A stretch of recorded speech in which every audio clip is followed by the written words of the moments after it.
Have you ever wondered why a product costs what it does, or what factors might sway a company's decision-making process?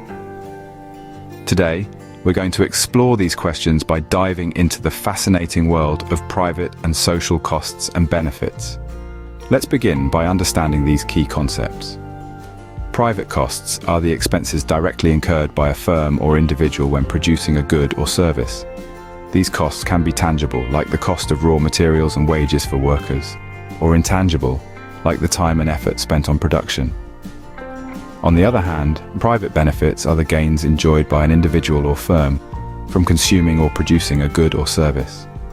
Again, these benefits can be tangible, like the profits from selling a product, or intangible, like the personal satisfaction derived from a job well done. Now let's expand our perspective beyond the individual or firm to society as a whole. This is where social costs and benefits come into play.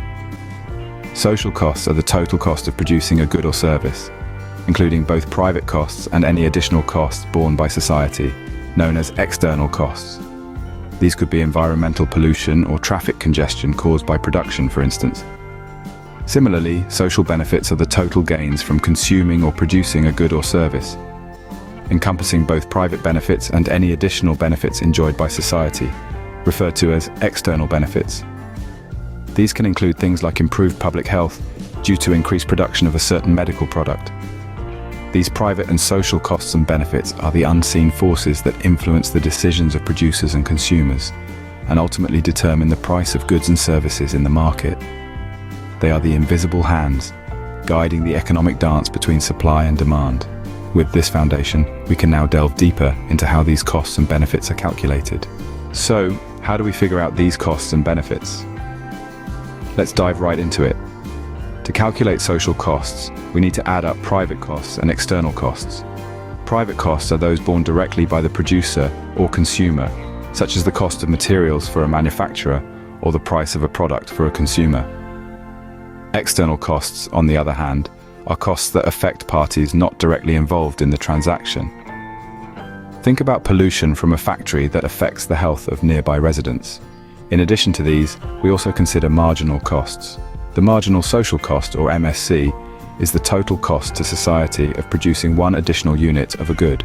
It's calculated by adding the marginal private cost, or MPC, which is the cost to the producer of producing one more unit, to the marginal external cost, or MEC, which is the cost to society of producing that extra unit. But what about benefits? Social benefits are calculated in a similar way. They're the sum of private benefits and external benefits. Private benefits are the gains directly enjoyed by the consumer or producer, like the satisfaction you get from a delicious meal. External benefits are the positive effects on third parties, like the benefits of a well-educated population to a society. Just as with costs, we also look at marginal benefits. The marginal social benefit, or MSB, is the total benefit to society from consuming one additional unit of a good. It's the sum of the marginal private benefit, or MPB, which is the benefit to the consumer from one more unit, and the marginal external benefit, or MEB, which is the benefit to society from that extra unit. By adding up all these costs and benefits, we can get a comprehensive picture of the social costs and benefits of economic activities. This isn't just about dollars and cents, it's about understanding the broader impacts of our economic decisions. Understanding these calculations allows us to evaluate the full impact of economic activities. So what exactly are these externalities we've mentioned? Well, let's dive into it. Externalities are essentially the ripple effects of an economic activity experienced by third parties. They can be both positive and negative. A positive externality occurs when a third party benefits from an economic action. For instance, if a company invests in a local community, it might lead to job creation, which benefits the entire community. On the other hand, a negative externality is when a third party suffers due to an economic activity. Think about a factory polluting a river, affecting the local fishing industry. The factory benefits from its production, but the fishermen bear the cost of the pollution without any direct benefit. These externalities, whether intentional or not, are not typically considered in the cost or benefit of the economic activity by the parties directly involved. However, they have a huge role to play in the wider economy. Externalities, whether positive or negative, have significant impacts on our economy. Both consumption and production activities can create externalities. Let's dive into how this happens. When we talk about consumption, we're referring to the use of goods and services by households. Now, imagine you're reading a book in a park, and someone nearby is playing beautiful music. You didn't ask for it, nor are you paying for it, but it's enhancing your experience. This is a positive externality of consumption. The musician has inadvertently provided a benefit to you. On the flip side, if you're trying to enjoy a quiet picnic and there's a group nearby playing loud music, it could be disturbing. This is a negative externality of consumption. The group's activity is imposing a cost on you without your consent. Now let's move on to production. Production externalities occur when a firm's production process has an impact on a third party. Consider a factory that produces smartphones. In the process, it might be providing jobs and contributing to the local economy. This is a positive externality of production. However, if the same factory is polluting a nearby river as a byproduct of its operations, it's creating a negative externality. The factory's actions are causing harm to the environment and potentially to the community without bearing the full cost of this damage. It's important to understand that these externalities are not necessarily intentional. They're often side effects of otherwise normal activities, but regardless of intention, they can have significant impacts on society. The key takeaway here is that externalities can arise from both consumption and production, and they can be either positive, providing unexpected benefits, or negative, imposing unanticipated costs. And these externalities have real-world implications. They can affect our quality of life, our environment, and the overall health of our economy. The presence of these externalities can lead to significant welfare losses.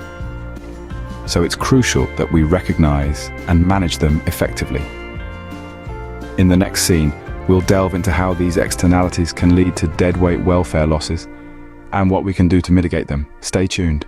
Welfare losses can be a serious consequence of externalities. When externalities exist, whether positive or negative, the market fails to allocate resources in the most efficient manner. This creates what we call a deadweight welfare loss. Imagine a factory polluting a river, a negative externality. The social cost is higher than the private cost borne by the factory. The market produces more than the socially optimal level, creating a welfare loss. Similarly, consider a beekeeper near an apple orchard, a positive externality. The bees pollinate the apple trees, which is a benefit not factored into the market. Hence, the market produces less than the socially optimal level, leading to another kind of welfare loss. These welfare losses, both from overproduction and underproduction, represent inefficiencies. They show us that the market, left to its own devices, doesn't always achieve the best outcome. These losses represent a significant inefficiency in our economy. Information is power, especially in economics. Now, let's dive into the intriguing concepts of asymmetric information and moral hazard. Asymmetric information refers to situations where one party in a transaction has more or better information than the other. This can create an imbalance in the transaction and can lead to market failure. Imagine buying a used car. The seller knows more about the car's condition than you do, right? This is a classic example of asymmetric information. Now, what about moral hazard? Well, it's a scenario where one party has the incentive to take unusual risks because the cost that could result will be borne by someone else. Think about an insured driver who drives recklessly because the insurance company will cover any potential damages.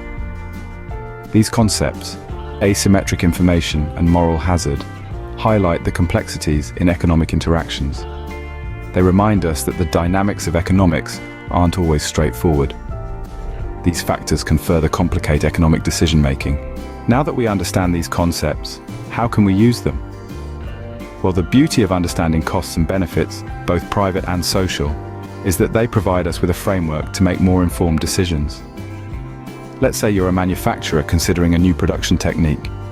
You'd weigh the private costs, like materials and labor, against the private benefits, such as increased productivity.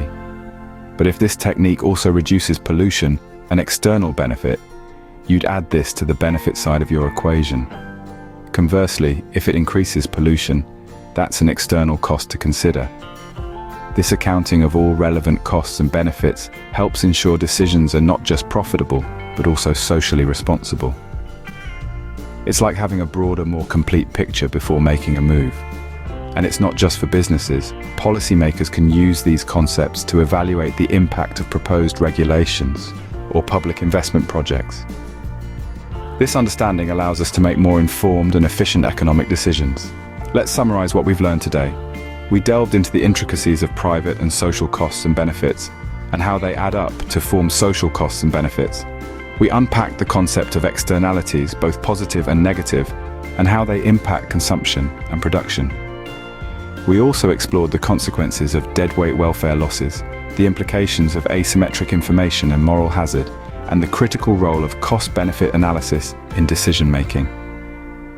With these tools in your economic toolkit, you're better equipped to understand and analyze the world around you.